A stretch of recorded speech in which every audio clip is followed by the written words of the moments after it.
to AETCM, the Emergency Medicine channel. In our series of videos, the EM Rapid 2022, we'll be discussing about traumatic brain injury. Traumatic brain injury is defined as a brain function impairment that results from an external force. So initially, we'll be reading about some topics on the physiology and of the brain, the ICP and all those things, and we'll be going into the traumatic brain injury. So some important terminologies in the physiology of traumatic brain injury. So basically, the cerebral blood flow, it determines the cerebral metabolism. So the cerebral blood flow is affected by certain factors. These are like there is an auto-regulation that is happening. Then there is the cerebral perfusion pressure, the mean arterial pressure, and the intracranial pressure. So basically, the cerebral perfusion pressure is the difference of mean arterial pressure and intracranial pressure. So the cerebral perfusion pressure determines the cerebral blood flow, or like how much the brain is getting perfused. So if there is like a decrease in cerebral perfusion pressure, the brain will be like the perfusion of brain will be impaired. There will be hypoxia leading to brain damage. So the cerebral perfusion pressure, autoregulation, and the cerebral perfusion pressure in turn, depending on MAP and the ICP, are factors affecting the cerebral blood flow. So normally, autoregulation regulates the local cerebral blood flow to maintain the cerebral oxygenation. The CPP is maintained at 50 to 150 millimeters of mercury by autoregulation.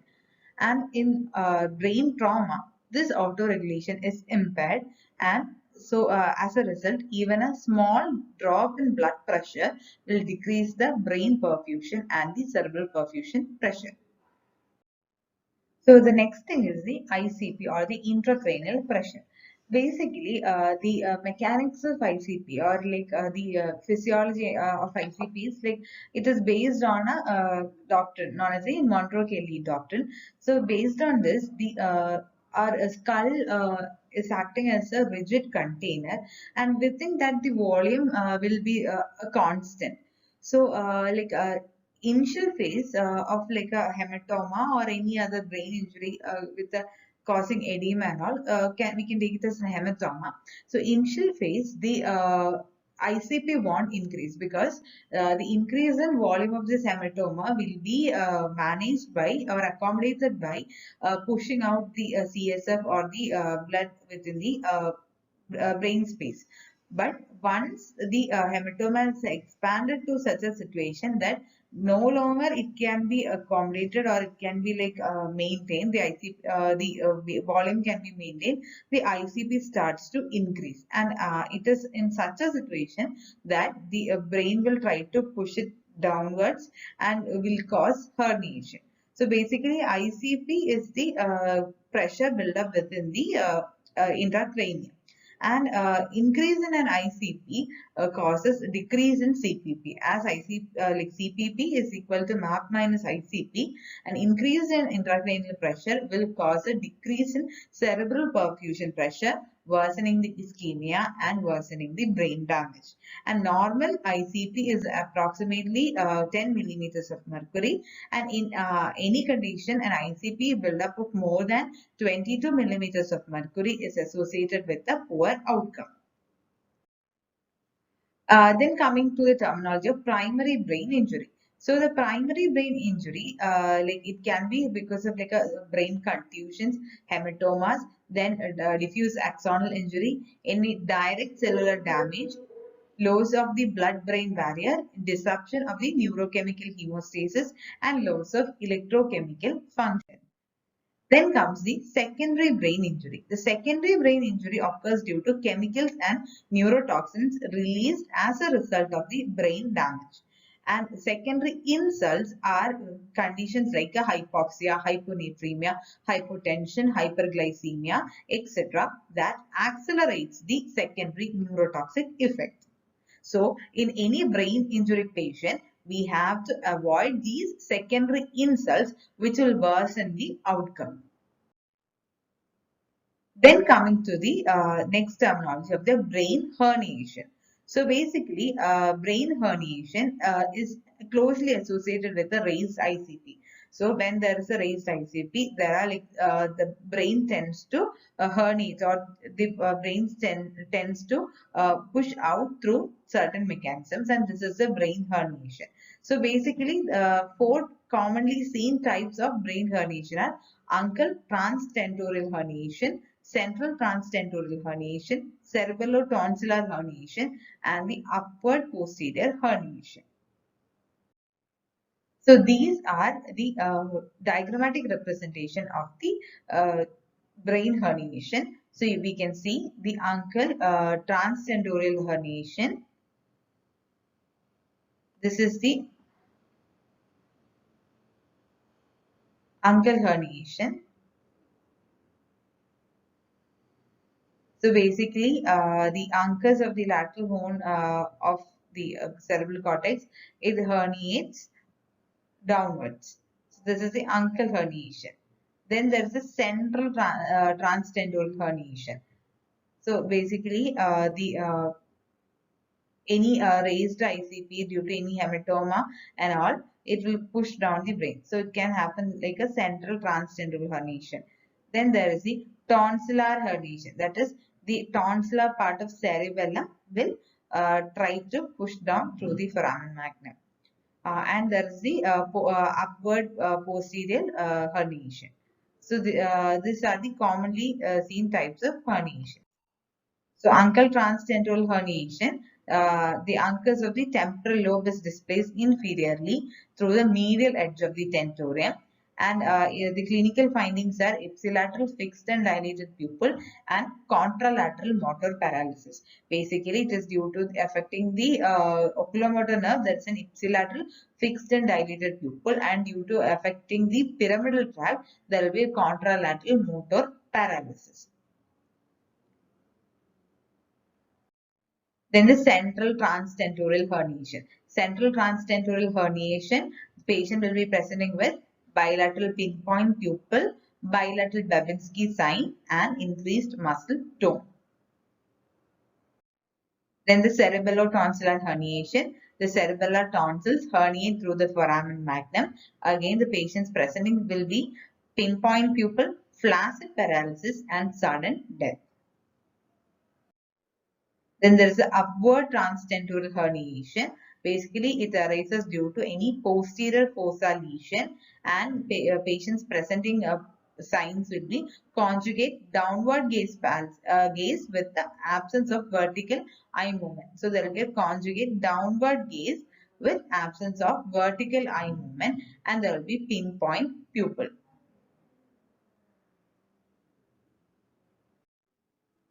So now coming to the like the primary survey, the intervention, and what are the history aspects, clinical examination, and treatment, all those things regarding the traumatic brain injury.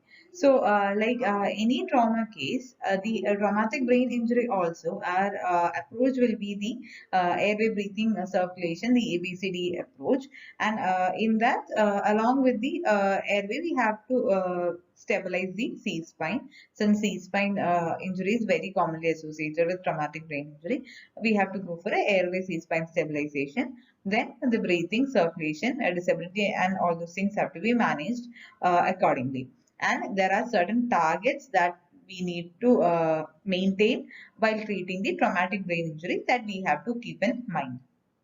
So the primary survey and the interventions that we have to do in the primary survey.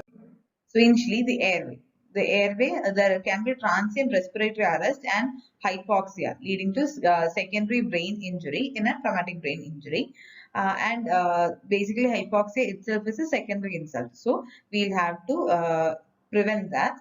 And to prevent this, we have to go for early endotracheal intubation if the patient's GCS is less than 8. And breathing apart, the ventilation parameters should be maintained a PCO2 of approximately 35 millimeters of mercury, and prolonged hyperventilation with a PCO2 of less than 25 millimeters of mercury is not recommended.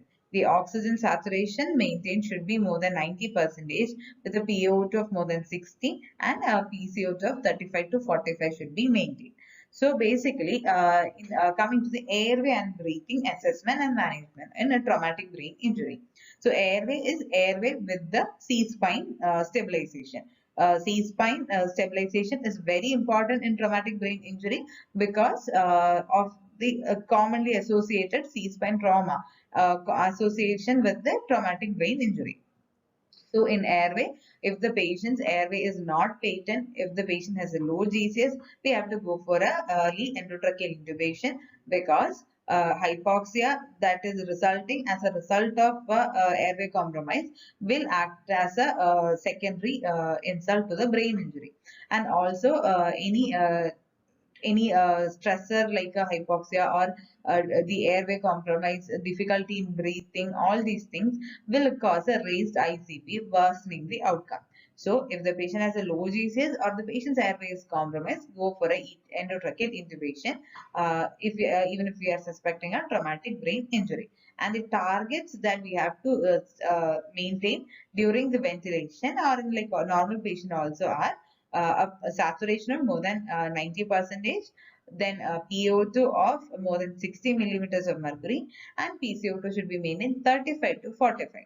Thing is that if there is a hyperventilation, there will be a PCO2 washout leading to a reduction in ICP. But that is basically a hyperventilation is used in reducing ICP as a terminal measure. Basically, if the patient is going into herniation or patient has an impending herniation, we are taking the patient to a CT or patient to an OT during that transit time to avoid a herniation or to reduce ICP, we can go for a temporary hyperventilation.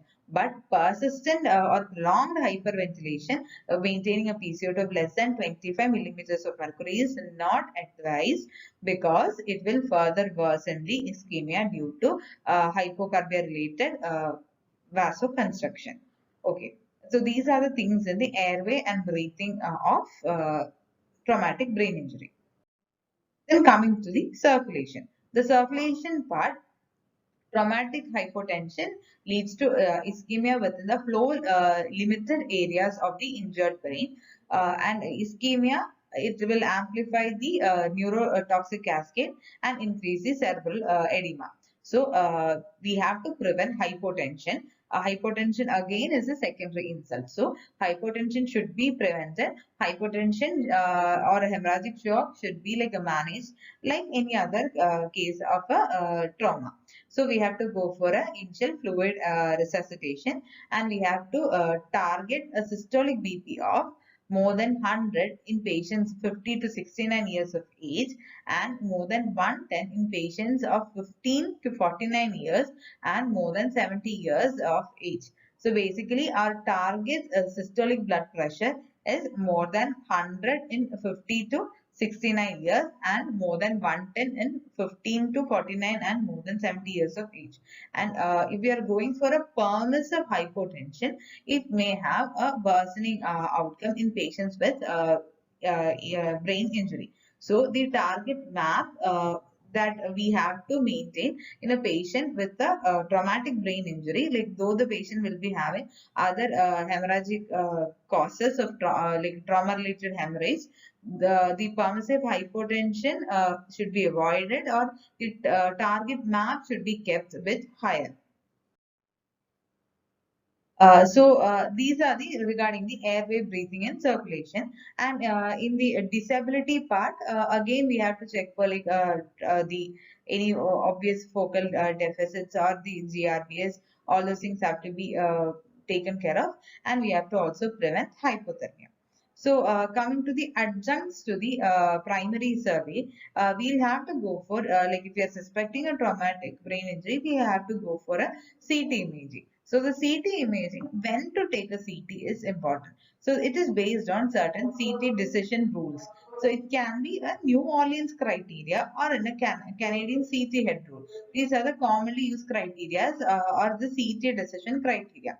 So New Orleans criteria, if the patient is having a GCS of 15, but we are suspecting a traumatic brain injury, we'll have to go for CT. If the patient is complaining of like headache, vomiting, age more than 60 years, intoxicated, patient having antegrade amnesia, any evidence of trauma above the level of clavicles, seizures are there. These things will warrant a CT.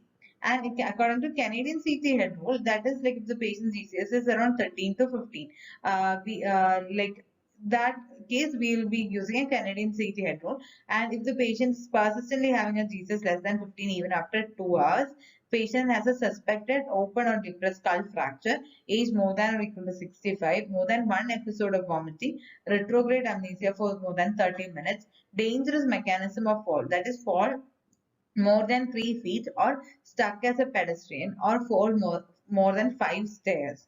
Then any signs of basal skull fractures. If anything of these are there, CT is warranted. So basically, the New Orleans criteria or Canadian CT head rule, these help in determining the need for a CT in patients with a GCS of like 13 or more. And if the GCS is lower, that is, if the GCS is less than 13, it will warrant for a CT. So, in patients with the GCS of around 15, but we are suspecting a traumatic brain injury, we can use a CT. Diagnostic CT requirement can be based on a criteria like a New Orleans criteria or a Canadian CT head rule. So coming to the history and the secondary survey in a traumatic brain injury. So in the history, the important points that we have to look for are mechanism of the injury, if it is a fall, the height of fall, the surface condition, the damage sustained to the vehicle, any history of ejection from the vehicle, and any other fatalities. Then the other things like the use of helmet, use of seat belt, the availability of an airbag, whether the patient co-passengers, how they were affected, whether the patient is a driver or the patient is a pillion rider or the patient is a co-passenger in a car. All these things have to be asked for in the history. But we have to be like very specific regarding the mechanism of injury, because each mode of or each mechanism of injury has a different like outcome. So the mechanism of injury should be asked for. And the other things we have to keep in mind is regarding the pre-morbid conditions and the medications and medical history, and especially the use of any anticoagulants, then drug or alcohol intoxication. So these things also have to be asked for in the history. Coming to the physical examination, basically trauma patient will be going for a head-to-toe examination. So focusing on the traumatic brain injury, we have to look, or we have to specify certain points in examination. So first thing is the GCS. So GCS assessment is very important, because based on the GCS, we will be classifying the traumatic brain injury into mild, moderate, and severe. So mild is with a GCS of 14 to 15, moderate is 9 to 13, and severe is 8 to 12. Then we have to check for the pupillary response. Bilaterally symmetrical in shape, like symmetrical in size, and equally reacting pupil, is what we are expecting, the normal response. But if a unilateral dilated pupil is there, or if there is bilateral dilated pupil and not reacting, all these are hinting to certain intracranial pathologies, maybe secondary to the trauma, which requires further immediate emergency attention. So pupillary response should be properly assessed, and GCS and pupillary response should be frequently reassessed, because bilateral dilated and fixed pupil or like a fall in GCS, all these are the signs that show us that the patient is having a raised ICP or patient is going into impending herniation. So it is not just noting the initial GCS or the pupillary response, but also we have to frequently reassess this and document that. Other important thing is the patient is presenting to the emergency room, the patient's GCS is assessed or the patient's airway, like initially primary survey itself, the patient's airway is compromised. We are going for a like definitive airway and intratracheal intubation. So prior to going for the sedation or the paralytics, it is better to document the best GCS that of the patient, and also to document the pupillary sites and the reaction, because all these drugs used in intubation, the sedatives, all these things can interfere with the GCS or the sensorium and also the pupillary response. So, if the patient's airway has to be intervene, so prior to that, it is better to go document the GCS and also the pupillary response. Then other thing is in the physical examination that we have to like stress on is the any altered motor function. We have to look for the patient's any weakness is there, any unilateral or bilateral weakness is there, or any other motor deficits are there, have to be checked for. And other thing is the posturing. So if the patient is having a decorticate posturing, that is the upper extremity is flexed and lower extremity is in extension, it is showing a like some pathology above the brainstem. And if it is like a decerebrate posturing, that is arm in extension, fingers and wrist flexion, and the extension of the lower limb, it will be showing a more caudal pathology. So the posturing should also be looked for in the physical examination. So basically, we have to use the history and physical examination to identify the signs and symptoms of impending herniation. So the indicators for rising ICP include severe headache, any visual change, any numbness, focal weakness, nausea, vomiting, seizure, change in mental status, lethargy, any hypertension, coma, bradycardia, and agonal respiration. Basically, the bradycardia, hypertension, and the abnormal respiratory pattern, these form the Cushing's triad, which is an indicator of the raised ICP or an impending herniation.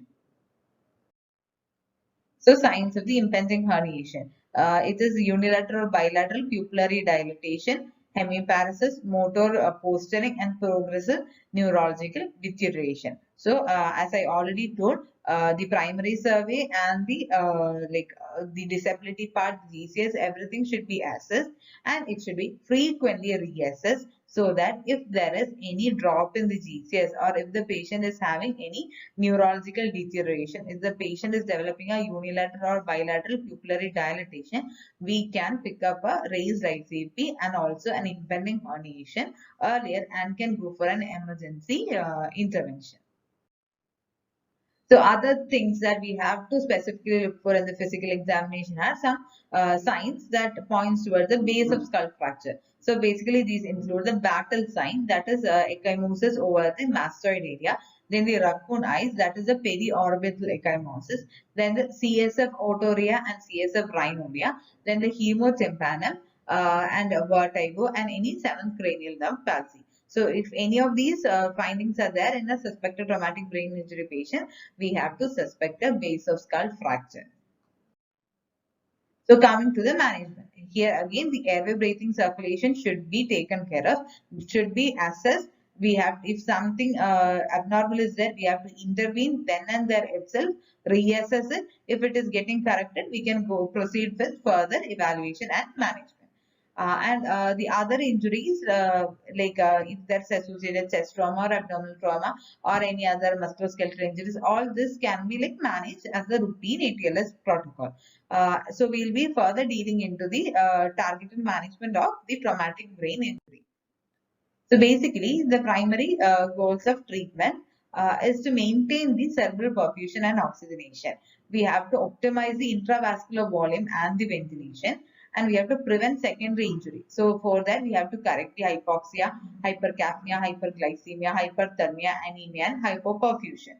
we have to recognize and trace the elevated ICP, and we have to arrange for neurosurgical intervention to evacuate any hematoma, and also simultaneously treat other life-threatening injuries. So basically, the targets or the goals of treatment in a traumatic brain injury is to maintain the cerebral perfusion, avoid secondary insults, and also if there is a developing raised ICP, to diagnose it and to go for interventions to reduce the ICP. And if the ICP is like not manageable with medical management, we will have to go for emergency neurosurgical intervention, and simultaneously other life-threatening injuries should also be addressed. So these are the primary goals of treatment of traumatic brain injury. So this basically shows us certain targets that we maintain in a patient with a traumatic brain injury. So systolic BP of more than 100 should be maintained. The temperature should be maintained at 36 to 38 degrees Celsius.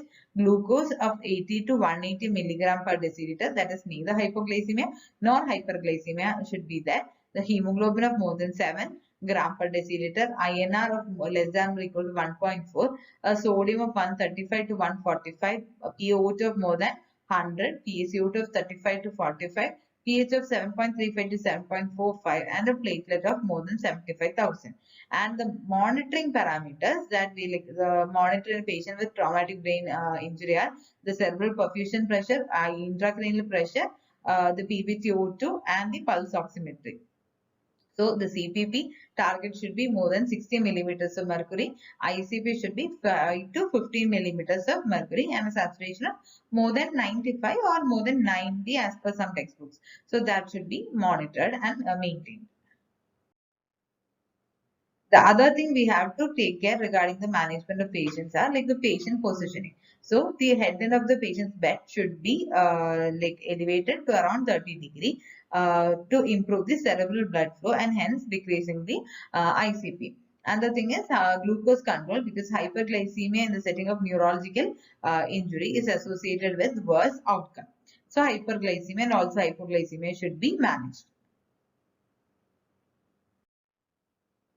Temperature control, because elevated temperature is associated with increased metabolic demand and excessive glutamate release, and elevated temperature elevates the ICP and worsens the outcome, and hence if the patient is having a fever, we have to treat it and we have to go for a target of normothermia.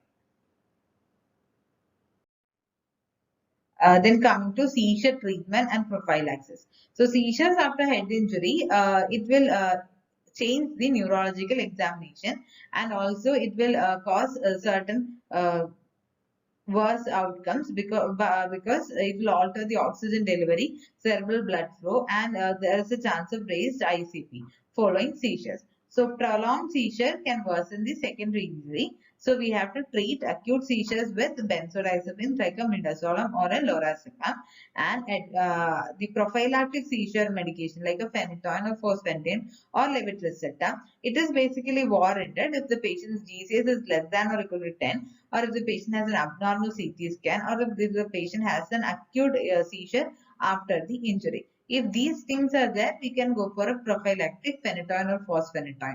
Otherwise, it is not like routinely warranted that any patient with the traumatic brain injury should get the seizure prophylaxis. So the indications are like if the low GCS has an abnormal CT finding, or the patient has an acute seizure after the injury. That is only in case of a weakness seizure we can go for a prophylaxis of seizure.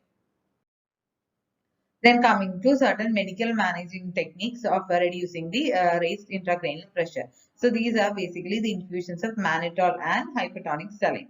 Mannitol itself is an osmotic diuretic. It helps in reducing the ICP and also improving the cerebral blood flow and the cerebral perfusion pressure. So the dose of mannitol is like 20% mannitol, 0.05 to 1 gram per kilogram is given to control the elevated ICP. It is given as bolus doses, not an infusion. And basically, if the patient's systolic BP is less than 90 millimeters of mercury, then we have to avoid mannitol. because it will further worsen the hypotension and will impair the cerebral perfusion and all. So if the patient is having a if the patient is normotensive or hypertensive and the patient is having a raised ICP, we can go for an osmotic diuretic, that is a mannitol.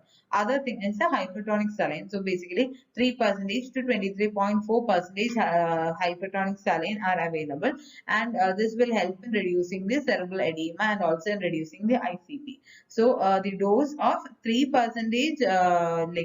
hypertonic saline is 250 ml of 3% saline given over 30 minutes, and if it is 23.4% hypertonic saline, then 30 ml of hypertonic saline given over a period of 30 minutes. This is the infusion of hypertonic saline and mannitol in reducing ICP. Then other thing is the cerebral perfusion pressure management. If the GCS is less than or equal to 8, we have to arrange for emergency extraventricular drain or the EVD with monitoring capacities and also monitoring the ICP and to plan on further direct treatment. So the Brain Trauma Foundation recommends a target CPP between 60 and 70 millimeters, and increasing CPP more than 70 millimeters of mercury will result in injury to other organs like ARDS from lung tissue trauma, and further research is needed in this area. So consider ICP monitoring for patients with a normal admission brain CT scan if two or more of the following criteria are met. So the patient is admitted, has a normal CT, but we have to go for ICP monitoring. If the patient's age is over 40 years, unilateral or bilateral motor posturing, systolic BP less than 90 millimeters of mercury, and ICP monitoring is necessary in patients undergoing any emergency surgery. Suppose a patient with a suspected traumatic brain injury is there, patient has been shifted to an OT for an orthopedic procedure, and in such a condition, if there is a prolonged procedure is happening, then we will have to have a constant ICP monitoring. Increased ICP management. So an ICP of more than 20 millimeters mercury increases the morbidity and mortality, and early consultation for neurosurgery for direct ICP monitoring, cerebrospinal fluid diversion or surgical intervention is highly recommended in moderate and severe traumatic brain injury. So basically, if there is a raised ICP and the patient is going into a condition like herniation, anyway, the patient will warrant a surgical intervention. So if the patient with a moderate or severe traumatic brain injury is presenting, definitely an early neurosurgical intervention or consultation should be given in view of the possible surgical interventions that we may require in the setting up of a raised ICP. Okay, so now we have the basic algorithms based on the mild, moderate, and severe traumatic brain injury, how the cases can be managed. This is basically based on the ATLS program. So if the patient is having a mild traumatic brain injury, that is patient's ECS is 13 to 15, patient is awake and maybe oriented. So we have to go for a history. In that, as already told, name, age, sex, race, occupation, mechanism of injury, time of injury, in history of LOC, any history of in amnesia, retrograde amnesia, anterograde amnesia, then headache, mild, moderate headache or vomiting. All these things should be asked for. Then general examination should be done to rule out other systemic injuries. Then limited neurological examination like the power of the upper limb, lower limb, any sensory or motor deficits. All these things can be checked for. Cervical spine and other x-rays should be taken as indicated. Then blood, alcohol and urine toxicology screening should be done.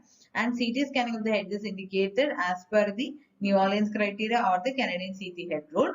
And if the patient is not meeting any criteria for admission, and we have discussed the patient with the patient the possible complications that may arise, the warning signs, everything, and the patient has a caretaker, we can discharge the patient. But we have to admit or transfer the patient to appropriate facility if the patient's CT taken is abnormal. Any penetrating head injury, any history of prolonged loss of consciousness, any decrease in the level of consciousness, then moderate to severe headache, any alcohol or drug intoxication, skull fracture, CSF leak, significantly associated injuries, and no reliable caretaker at home, Then abnormal GCS score, like that is persistently low GCS score even after 2 hours, and persistent focal neurological deficits. In these conditions, we will have to admit the patient. Then come to the moderate traumatic brain injury. So here also the initial examinations are like the same. Then CT scan has to be taken in all cases suspecting moderate traumatic brain injury, and we have to admit the patient. After admission, frequent neurological assessment should be done, and if the patient's clinical condition is deteriorating, we have to go for follow-up CT.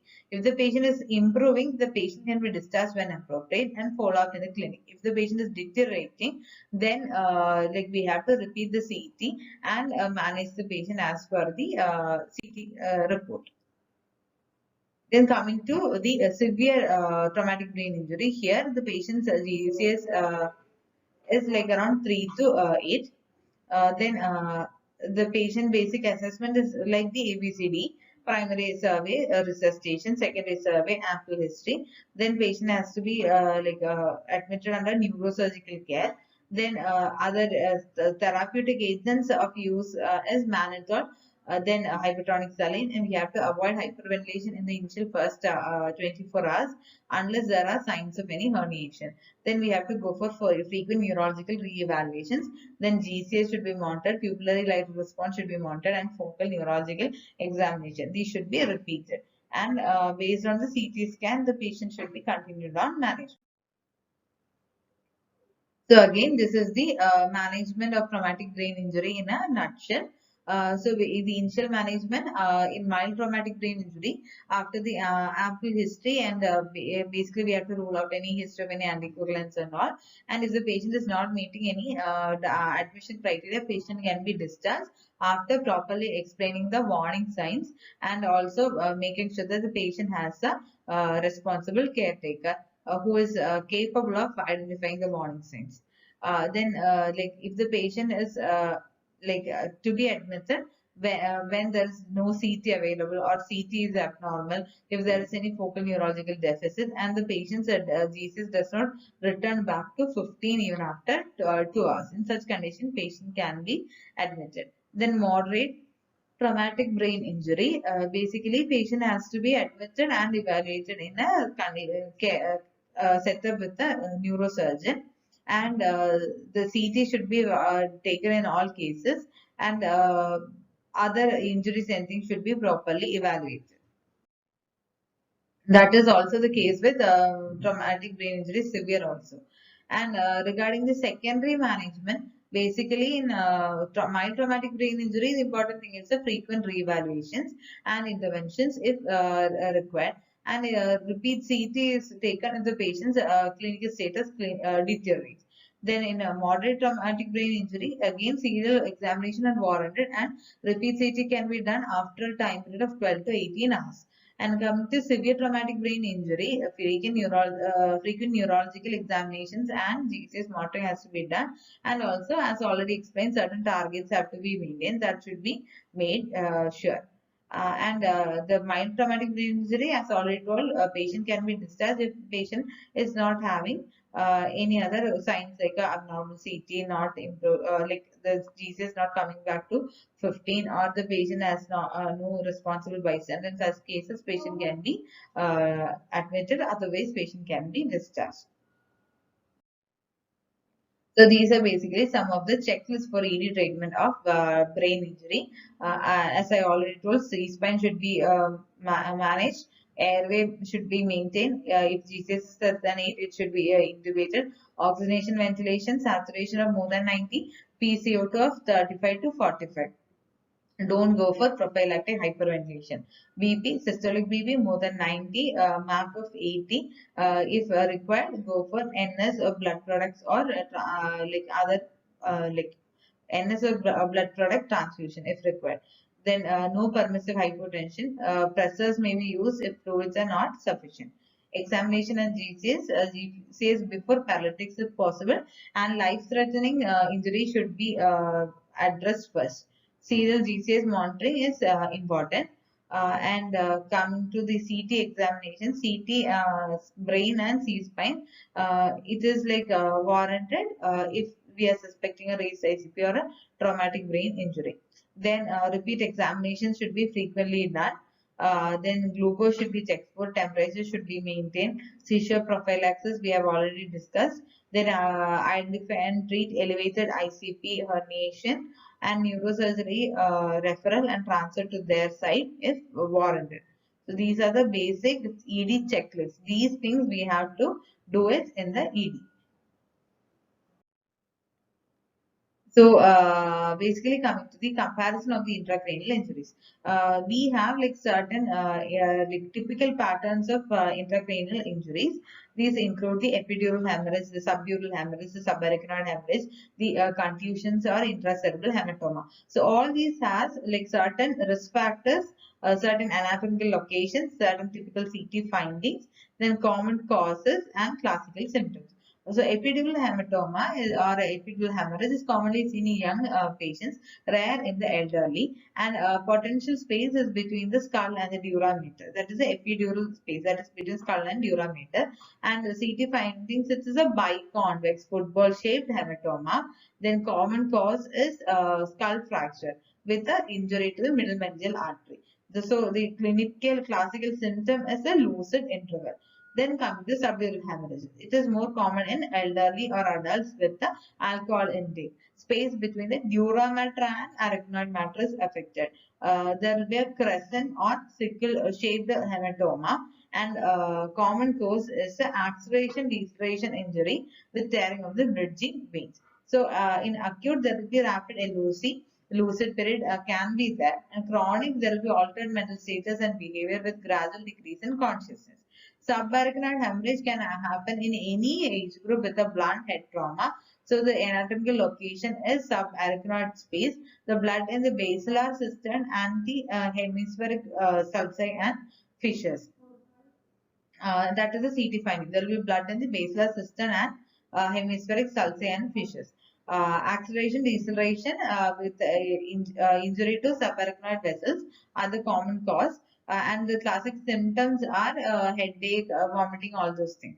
Then coming to contusions or hematoma, it can happen in any age group with a blunt head trauma and usually commonly seen in the anterior temporal or posterior frontal lobe. The CT finding will be normal initial CT and followed by a delayed presence of a bleed.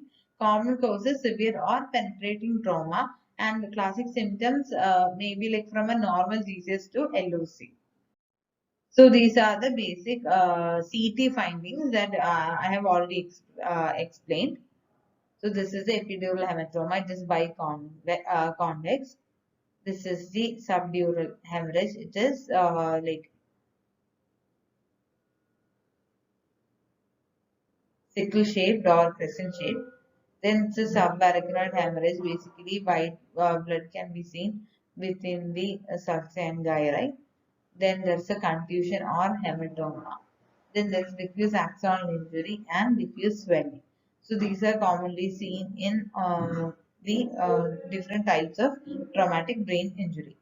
So these are the basic things regarding traumatic brain injury. So traumatic brain injury, the targeted like what all should be like targets, the primary survey, the management, the raised ICP management, ICP monitoring, when to take a CT, and the commonly seen the CT findings and the classical symptoms of different types of traumatic brain injury, and how to manage a mild, moderate, and severe traumatic brain injury. So these are the main points regarding the traumatic brain injury, and I hope uh, important topics regarding traumatic brain injury. I hope all of you have got an idea on traumatic brain injury.